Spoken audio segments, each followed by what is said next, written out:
Alors bonjour à toutes et à tous, nous sommes là du côté de Barcelone actuellement au moment où je vous parle et c'est vraiment une chance, un honneur et pour moi un privilège d'être avec une personne que je suis maintenant depuis plusieurs années. C'est lui qui m'a initié finalement au développement personnel il y a maintenant plus de 5 ans grâce à Anthony Robbins. Peut-être que certains d'entre vous le connaissez, en tout cas dans ce milieu-là, il a une vraie réputation, c'est monsieur Roger Lannoy. Donc, Merci Julien, c'est un plaisir d'être avec toi aujourd'hui. alors le plaisir est partagé, c'est vraiment encore une fois une chance de t'avoir à côté de moi pour pouvoir échanger, partager avec toi un moment et éclaircir cette vision-là pour le plus grand nombre d'entre nous. Et c'est vrai qu'on te connaît à travers Anthony Robbins, vraiment la personne phare pour les francophones. On te connaît via tes webinars ou tes conférences pour certains. Mais moi, j'ai cette sensation qui me vient, c'est que j'aimerais vraiment connaître le personnage, qu'est-ce qui intéresse l'être humain, son background. Et un truc qui me vient à l'idée, là, comme ça, c'est est-ce que tu peux nous parler un petit peu de ton enfance, dans quel cadre tu as grandi, comment tu évolues peut-être au niveau scolaire, ce genre de choses, au niveau familial, voilà, qu'on puisse te connaître un petit peu plus. Disons que je suis l'aîné d'une famille de trois garçons. Ok, Ok. ma mère travaillait comme comptable dans une usine dans le bled où on habitait, dans le sud de Bruxelles, à Braine-le-Comte. Et j'ai deux frères qui sont plus jeunes que moi, donc. Et j'ai mon père qui, lui, avait repris de manière, comment vais-je dire, par accident, parce qu'il bossait pour son père dans le plafonnage, parce que dans le plâtrier, je crois que vous dites en France. Plâtre, ouais, Ouais, plâtrier. plâtrier, toi, Ouais. un métier très dur. Et il bossait avec son père, et son père est décédé du jour au lendemain, un week-end, un samedi, AVC. Son père est décédé, et lui, il n'avait pas le choix. Il avait deux, trois ouvriers avec, et il a continué la petite entreprise, ou dans le cas de dire, la petite entreprise familiale. Donc, te dire, bon, on vivait dans un milieu, je ne veux pas dire qu'on était dans la misère, mais ni non plus dans l'abondance, tu vois, dans un milieu, je vais dire, normal. J'étais à l'école dans mon village, parce qu'à l'époque, ce n'était pas comme maintenant, où parfois on va à l'école autre part. Bon, ici, tu vas presque faire tes études en fonction des écoles qu'il y a dans ton village. Mhm. Tu vois, tu ne fais même D'accord. pas les études par rapport à ce que tu aurais aimé, ben, tu dois voir dans les écoles disponibles. Et bon, ça n'a pas été non plus une grande joie parce que à 17 ans, j'ai arrêté, 18 ans, j'ai arrêté et j'ai pas eu de diplôme, tu Bon, vois. on a un point commun alors. Voilà. Et alors, ce qui m'intéresse de C'est une savoir, bonne nouvelle pour ceux qui n'ont pas de diplôme, hein. et je crois qu'il y en a beaucoup, Ouais. et qu'il y a des personnes qui se cherchent. Bon, je ne dis pas qu'il ne faut pas étudier, je ne dis pas ça Non, à mes enfants, bien sûr. mais d'un autre côté, pour moi, le diplôme, si tu veux, c'est un passeport. Ouais, j'ai C'est compris. un passeport, bon, voilà, tu peux passer la frontière avec, mais ça ne veut pas dire que tu vas pouvoir t'éclater Yep. dans le pays où tu vas. Il n'y a pas de garantie de succès et Ouais. d'épanouissement, bien sûr. Plus maintenant, c'est Ouais, fini ça. je suis d'accord avec toi.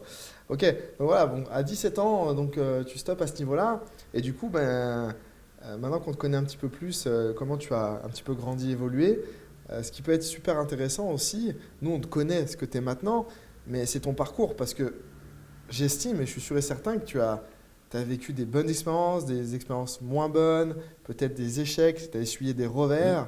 Et comment tu t'es construit pour en arriver à ce stade-là, à ce niveau-là, pour impacter autant de monde finalement? Bah, si tu veux, moi, la première chose qui m'a permis de découvrir le développement personnel, parce que bon, quand je suis sorti de l'école, j'avais pas de boulot, j'ai bossé un peu avec mon père qui était dans le bâtiment, avec un oncle qui était carreleur, donc Ah ouais. le grand-père d'Eden Hazard d'ailleurs, Ah, pour ceux qui connaissent quel le foot. joueur, bien sûr. Et je bossais avec mon oncle Francis, parce que bon, il était plus sportif que mon père, donc je m'entendais mieux avec lui, tu vois. Mhm. J'ai aussi un autre oncle qui lui était, bon, c'était pas un métier très sympa, lui il était pompe funèbre, tu vois, bon, et je bossais avec l'un ou avec l'autre. J'étais D'accord, un petit peu, je me débrouillais pour me faire un peu d'argent de poche, tu vois. d'accord. Parce qu'à l'époque, bon, il y avait le chômage, mais je voulais pas, à l'époque c'était encore le temps où quand tu étais chômeur, il fallait aller à un bureau, signer le matin et le soir. Et bon, je voulais pas, j'avais un minimum de fierté quand même, et je voulais pas me retrouver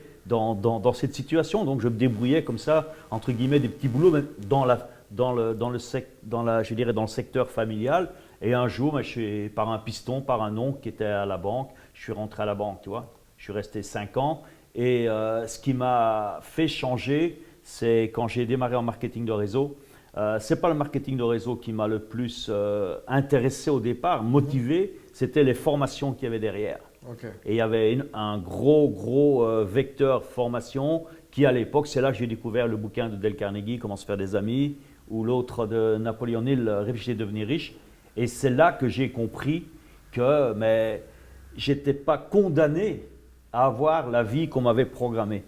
Je n'étais pas condamné à bosser à la banque jusqu'à ma retraite pour espérer avoir une retraite, avoir une bonne pension, comme on dit chez nous en Belgique. Et là, c'était du découvre plein de trucs, tu vois. Et ça m'a... j'étais comme un fou, là. J'avais tout mon enthousiasme, toute mon envie.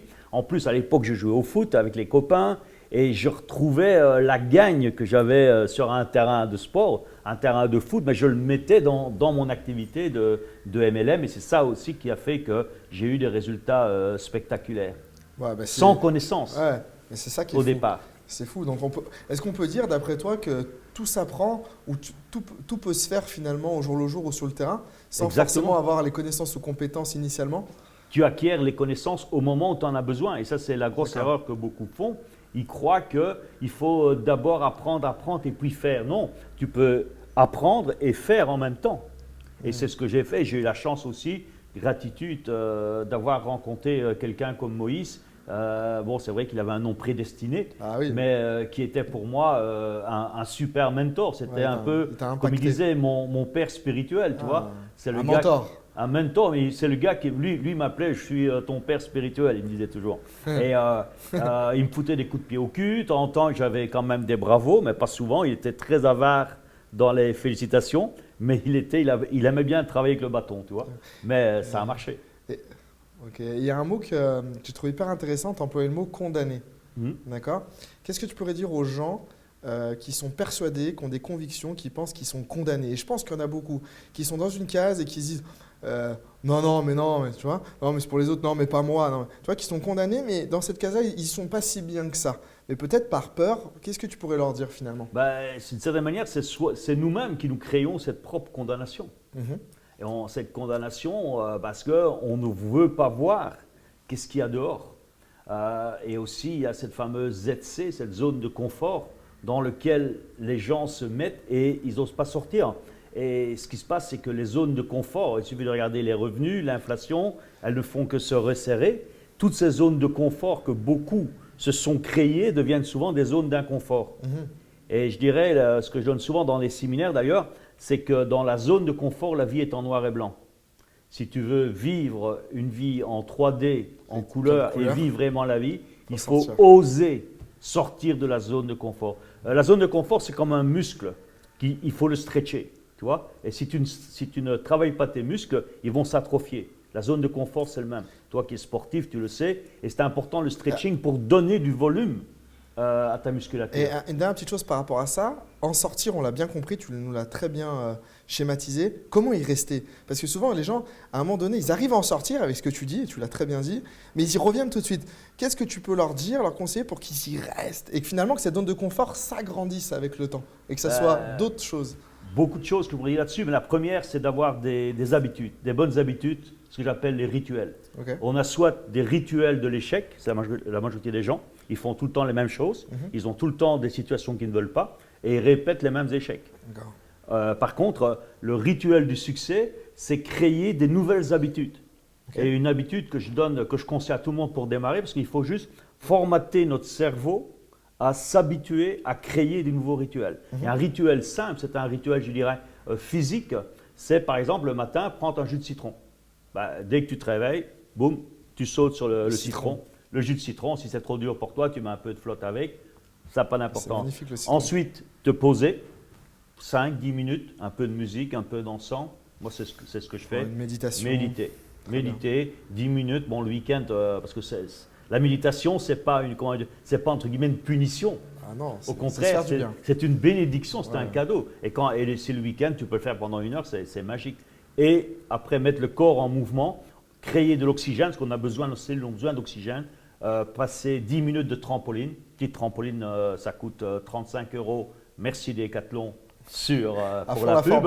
À fond la forme, tu vois. 10 minutes de trampoline, eh bien, ça prend maximum une demi-heure.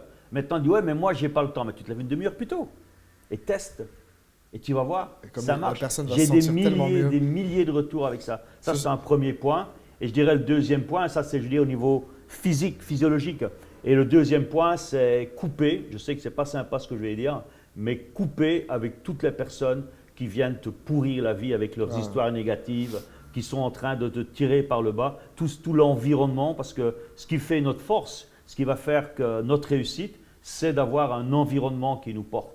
Tu es sportif, moi je connais très bien ici le Barça aussi au niveau du foot, ou Eden, tu vois, j'en parlais tout à l'heure, mais qu'est-ce qui fait qu'un sportif il réussit? C'est parce qu'il a tout l'environnement aussi. Bon, il faut être doué bien sûr, mais il a tout l'environnement avec lui.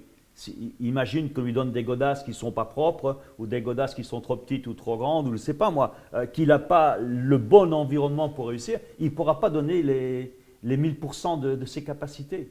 Et nous aussi, pour réussir dans la vie, mais il faut savoir couper avec les gens qui vous pompent l'air, comme on dit chez nous en Belgique, tu vois.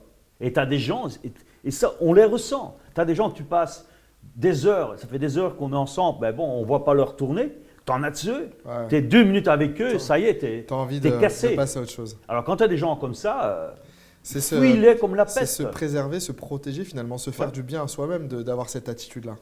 Et Merci. après, tu vas, surtout au départ, quand tu commences dans le business, dans une carrière, c'est important au départ. Après, bon, tu vas aller voir, tu en rigoles, parce que tu vas prendre ça après, tu auras suffisamment de force, de mental, de grinta, la pêche, que tu vas prendre ça un peu à la dérision. Dire, oh bon, ça va, je connais pas la grave. musique. D'accord. Tu vois. Mais au début, ces personnes avec une vibration basse ont un impact négatif sur toi. Après, tu laisses pisser le mouton, comme on dit chez nous en Belgique. Ok, super. Bah, merci, hein, c'est des bonnes infos là que tu nous donnes. Hein. Bon, il y a une autre question que je voulais te poser. Qu'est-ce qui t'anime au quotidien depuis des années? Qu'est-ce qui te donne envie de coacher toutes ces personnes-là? Pourquoi tu le fais? Dans ta tête, dans ton cœur, dans tes tripes, quelle est ta mission? Tu vois ce que je veux dire? Parce que tu ne peux pas faire ça que pour un aspect à un moment donné que financier ou business. Tu as forcément quelque chose qui t'anime, tu as forcément des croyances, tu as forcément de l'amour, tu vois? Tout à fait. Donc, Mais tu vois, pourquoi tu fais ça? c'est pas les finances, parce que si tu fais ça pour si tu fais le business, quel qu'il soit, que ce soit dans le coaching, dans la motivation, Que pour l'argent, j'y crois pas non plus. ça marche pas. Ça marche pas. Et même dans ton métier, en MLM, la même chose. Ceux qui font ça pour l'argent, bon, ils en font peut-être, mais ils sont pas heureux. Ouais. L'argent, pour moi, c'est la conséquence d'un travail bien fait. Et pour bien faire ton travail, tu as besoin d'avoir des bonnes émotions. Et c'est ce que Tony Robbins appelle la fameuse driving force. Quelle est la force qui te conduit? Moi, personnellement, je suis très croyant et pour moi, c'est une mission, je dirais. Une mission, pour moi, j'ai reçu ce talent de mon créateur. Il m'a donné ce talent, c'est à moi de l'utiliser. J'adore la parabole des talents pour ceux qui ont lu les textes sacrés. Soit tu fais comme certains, tu reçois un talent, tu le mets dans la terre et tu ne le laisses pas grandir, ou tu prends le talent et tu le fais et tu le fais fructifier. Et à la fin, si vous connaissez la fin de la parabole, à la fin, celui qui avait mis le talent dans la terre, eh bien, on lui a repris. Et par contre, celui qui les a fait fructifier, mais c'est lui qui a reçu tous les récompenses, tous les talents. Ça, c'est une première chose. Deuxième point aussi, c'est aussi, je te dirais, pour moi, le plus important, c'est la famille. Moi, c'est ma femme, Salma, ça fait maintenant 10 ans bientôt que nous sommes mariés. Et bon, mais c'est quelqu'un aussi qui m'a apporté énormément au niveau de la vibration, comme on parle souvent, tu vois. C'est elle qui me donne l'énergie pour faire les choses. Et maintenant, grâce à Dieu, on a eu 2 enfants, ça a pris du temps. Tu vois, bon, comme quoi. Magnifique. Qui ont quel âge en 2 ans? Tu vois, Ronnie vient d'avoir, il y a quelques jours, 30 mois, Ouais. 2 ans et demi. Et Lilia, elle a 15 mois de moins. Elle a 15 mois, tu vois. Ça a dû te changer la vie. Et ça change aussi la vie, tu vois. Ouais. Ça prend beaucoup d'énergie, ça prend beaucoup de temps. Mais d'un autre côté, j'ai le sentiment que même si ça te prend du temps quand tu es avec, ça te donne une telle énergie Ouais, une telle que le puissance. reste, tu le fais encore plus facilement. J'ai compris. Ouais, ça me parle. J'ai Donc pas il y a, d'enfant, il y a ça me parle. un équilibre qui se fait. Les gens ils disent, oui, mais si j'ai des enfants, j'ai ceci, j'aurai plus le temps pour faire ce que je dois faire. Non, au contraire, tu reçois plus d'énergie, plus tu es dans une Oui. autre Donc, quand tu te lèves le vibration. matin, tu es tout le temps excité, tu es tout le temps joyeux, tu es tout le temps heureux. Donc forcément, toutes les autres actions, tu les fais mieux et peut-être dans un temps plus court. Tout à fait. Et Ok. ça c'est J'ai compris. important. On a tous une driving force. Yeah. Et cette driving force, il faut la connaître. Tu vois, je prends souvent aussi, moi, l'exemple de Gandhi ou de Mandela. Bon, je me considère ni pour l'un ni pour l'autre. C'est des personnes que j'admire, mais tu vois, tous les deux, ils ont fait des choses extraordinaires. C'est pas la peine que je te rappelle leur parcours, mais ils ont fait des choses extraordinaires. Pourquoi? Ben parce qu'ils avaient cette force en eux, cette driving force. Ils ne faisaient pas ça pour l'argent. Ils avaient une noble cause, Pour une cause l'humanité. noble. Très bien. Alors, il y a beaucoup de gens qui vont voir cette vidéo, je l'espère, parce qu'elle est elle est très instructive, elle est impactante, je trouve. Et j'aimerais, vu que tu es un fervent supporter ça, de Barcelone, on le sait, de Eden Hazard, on le sait, mais du marketing de réseau, du marketing relationnel, est-ce que tu peux donner ta vision du marketing de réseau au présent et sur le futur, sur peut-être les 10 ou 20 prochaines années, à des gens qui découvrent le marketing de réseau ou même des networkers pro confirmés? Ça, je pense que ça peut être intéressant de Moi, je savoir peux ça. te dire, le marketing de réseau, pour moi, j'ai énormément de gratitude. Parce que si je suis ici aujourd'hui, c'est grâce au marketing de réseau. Ok. Parce que quand j'étais à la banque, j'aurais jamais, si j'avais pas eu le marketing de réseau, j'aurais jamais osé quitter la banque. Et si j'ai quitté la banque, c'est parce que D'accord. j'ai eu l'opportunité de faire du marketing de réseau, comme ils le disaient très bien dans leur meeting, à temps partiel, sans perturber mon activité principale et sans quitter mon emploi. Je me dis, bon, ok, je vais essayer, je vais tester, tu vois. Mais si j'avais pas connu le marketing de réseau, j'aurais pas connu Dale Carnegie, j'aurais pas connu Napoléon Hill. Et bon, je serais resté dans mon bled. Comme je vois mes deux frères maintenant, ils sont toujours dans le même village, tu vois. Et avec le même petit train de vie, j'aurais été, d'une certaine manière, programmé ou condamné à vivre cette vie comme eux. Donc pour moi, j'ai énormément de respect et de gratitude. C'est le meilleur système qui existe pour pouvoir réussir sa vie. C'est le meilleur système qui existe à condition de payer le prix. Payer le prix, c'est pas payer comme si tu devais acheter un magasin ou acheter une franchise, tu vois. C'est tes efforts. Là, tu payes le prix de ton attitude, de tes efforts. Tu payes le prix du changement, d'accepter de changer tes habitudes, de changer ta manière de penser et de ne pas prendre pour vérité ce qu'on a essayé de te vendre. Je dis bien essayer, je ne suis pas souvent sur là, parce qu'on a essayé de te vendre depuis des années. Et là, vraiment, le marketing de réseau, c'est quelque chose de magique. Et maintenant, venir me dire, oui, mais j'entends les gens, oui, mais ce n'est pas fait pour moi. C'est fait pour tout le monde, c'est bullshit ça encore. Ça c'est encore des histoires de losers, c'est pas fait pour moi. Moi aussi, je me suis dit ça au départ, c'est pas fait pour moi. Je travaillais à la banque, attends, l'identité, j'avais mes copains, attends, quand tu allais prendre un verre avec eux ou au foot, j'étais le banquier, c'est pas n'importe qui, j'avais pas un bal en poche. Si j'avais quand même de quoi leur payer une bière, tu vois. Mais j'étais le banquier. Et là, et après, je vais dans le marketing de réseau où on vendait du savon. Là, je deviens un marchand de savon. Tu vois la différence d'identité. Ah oui, c'est un choc. Et tu te dis, mais qu'est-ce qu'il fait ça? Pourquoi il fait ça, ce mec? Il était banquier, il était tranquille. Pourquoi maintenant il va les vendre des savons, et dans la tête du gens, presque du porte-à-porte avec du savon. Et en plus, il veut que moi-même je vende des savons, mais il a complètement craqué. Ton ego, il en prend plein la tronche, là, tu vois. Et c'est ça le prix à payer. C'est savoir accepter de se remettre en cause, de penser différemment. Et pour moi, tout le monde, qu'on ne vienne pas me dire c'est pas fait pour moi. Moi, je te dis c'est fait pour tout le monde. À partir du moment où tu as la driving force, tu as une raison de le faire, et à partir du moment où tu es prêt à changer. Merci Roger. Je trouve que c'est très clair, c'est précis. Et tu donnes une réelle envie en tout cas, et ça fait vraiment plaisir. Et pour terminer, peut-être te poser une question sur ton métier actuel depuis des années, puisque là on a retranscrit un petit peu tout ça et tu donnes des conseils très importants. Mais quelle est pour toi l'importance, la dimension d'investir en soi, de se développer personnellement, de devenir la meilleure version de soi-même? Pourquoi tu penses que c'est vraiment important? Parce que finalement, si les personnes vraiment se développent réellement et sont en action, j'ai presque envie de dire qu'ils vont être inarrêtables et ils vont presque pouvoir réaliser tout ce qu'ils souhaitent. Mais il y a beaucoup de gens où ils ne sont pas en action, où ils se développent, et ils ne sont pas en action. Il faut allier les deux. Mais vu que ça, c'est ton métier, il y a beaucoup de gens qui ont vraiment du mal à s'investir dans le développement personnel. Tu vois ce que je veux dire? Ils le survolent. Ils ne rentrent pas vraiment dans le nerf pour vraiment, eux, se transformer.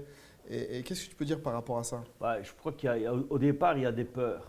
Il y a la peur de C'était d'ailleurs Nelson Mandela qui disait que la plus grande peur qu'on a, c'est de se rendre compte du pouvoir illimité qu'on a en soi. Ça, c'est un premier point. Deuxième point, c'est amusant parce que ça, c'est une anecdote. Tu vois des gens, ils te disent « Oui, mais moi, je n'ai pas d'argent, je n'ai pas ceci, je n'ai pas cela, etc. » Tu dis « Voilà, tu vas faire un séminaire, ça coûte 200 ou une convention, 300, 500 euros. C'est ça, ils veulent pas Mais mettre je le prix. n'ai pas d'argent. » Par contre, tu as le téléphone qui sonne, c'est le dernier iPhone qui sort. La Tu demandes différence entre une dépense et un investissement. comment ils ont pu dépenser, ils n'ont pas d'argent, ils ont pu dépenser 1000 euros pour un iPhone et ils n'ont pas 200 ou 300 euros pour se former. Ça, c'est dingue. C'est l'aberrance. Société de consommation, peut-être, on pousse les gens, on leur apprend à dépenser, mais jamais investir en soi. Peut-être qu'il faut changer les schémas. Et moi, ce que j'ai retenu depuis mon démarrage en marketing de réseau, Moïse me disait un jour, on prenait un café tous les deux, il me dit, tu sais, moi, j'ai peur de rien, qu'il me disait. En plus, il était un gars avec une belle statue, un peu comme Deepak Chopra, tu vois. Mais et à un moment, il me dit, tu sais, moi, j'ai peur de rien. Tu sais, j'ai tout dans ma connaissance. J'ai la connaissance, et avec la connaissance, tu peux m'envoyer en Australie, il me disait. Tu peux m'envoyer au Brésil, tu peux m'envoyer au Canada, tu peux m'envoyer au Japon, dans n'importe quel pays du monde, j'arriverai à faire de l'argent parce que j'ai la connaissance. Il dit, c'est comme un médecin. Un médecin, il a appris la médecine, eh bien, même s'il n'a pas le diplôme qui est, soi-disant, reconnu dans un pays ou dans un autre, eh bien, il sait soigner parce qu'il a appris justement à soigner. Il a appris le métier. Et je crois que le meilleur investissement qu'on fait, c'est sur soi-même. Il me dit, Moïse, ne regrette jamais l'argent que tu as investi sur toi. Et je peux te dire, aujourd'hui, je ne fais plus les comptes, mais sans tenir compte de l'argent que tu, soi-disant, ton manque à gagner quand tu n'es pas dans ton business, que tu vas suivre des formations, je dois être à 150, 200 000 que j'ai dû investir sur une 15-20 ans maintenant, tu vois. Wow. Mais bon, pour moi, c'est un investissement. C'est le meilleur investissement. Pourtant, je fais des très bons résultats en bourse aussi, mais ça, c'est le meilleur investissement. C'est l'investissement sur sera peut-être un prochain sujet. Un prochain sujet. Il y a beaucoup de choses à partager. D'accord. Bah ouais, c'est fou hein, ce que tu me dis. En tout cas, Roger, merci pour toutes ces informations-là. J'espère que du coup, les gens vont pouvoir mieux te connaître, vraiment d'où tu es parti, comment ça s'est passé, où tu en es maintenant et ta vision des choses pour eux-mêmes, la vision des choses pour l'avenir, que ce soit le marketing de réseau, que ce soit le coaching, le développement personnel. Donc moi, j'étais ravi de cette expérience. Ça me fait vraiment plaisir d'être à Barcelone et de t'avoir rejoint et d'en savoir plus sur toi en tout cas. Je vais quand même te laisser le mot de la fin. Merci. C'est quand même important. Mais moi, je dirais simplement, je reviendrai sur la citation que j'ai donnée tout à l'heure de Nelson Mandela, parce que pour moi, elle est très parlante. C'est que notre plus grande peur, et c'est la plus grande peur des gens, c'est d'être conscient de ce qu'on peut faire. Et moi, je me souviens, quand j'ai commencé à découvrir la puissance du coaching, la puissance de la visualisation, c'est un outil que j'adore, tu vois. Mais je me dis, mais je peux tout faire. À un moment, il fallait même me pincer pour me rendre compte que ça marche. Et le deuxième, je dirais dans la suite de Nelson Mandela, c'est de dire, soyons une lumière pour les autres. Soyons une source d'inspiration, et c'est ce que tu fais très bien aussi, Julien. Et je pense que c'est ça qui est hyper important. Soyons un exemple pour les autres, pour pouvoir les guider, leur montrer le chemin. Le fameux lead by example. En tout cas, merci. Exactement. Roger, merci Julien. À la bientôt. prochaine. Merci, avec bye bye. plaisir. Ciao. Bye bye.